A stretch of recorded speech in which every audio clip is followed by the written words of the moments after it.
Hi friends! Thanks for tuning in.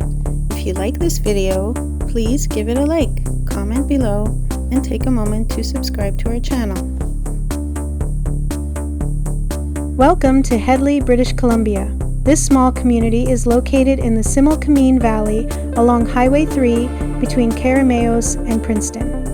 It sits beside the Similkameen River and is surrounded by steep hills and forested mountains.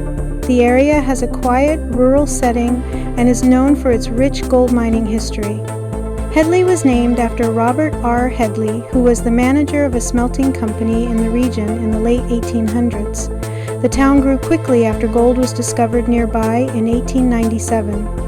The nickel plate mine, high up on the mountain above town, became one of the most productive gold mines in British Columbia.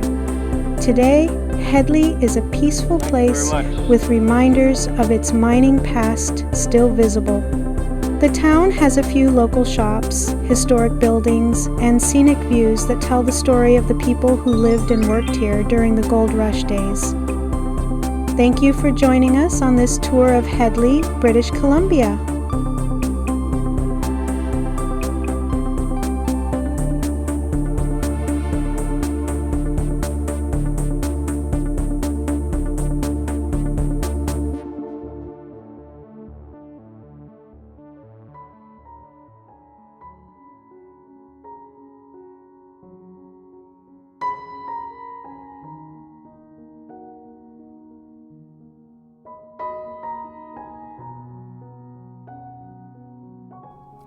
Thanks for watching!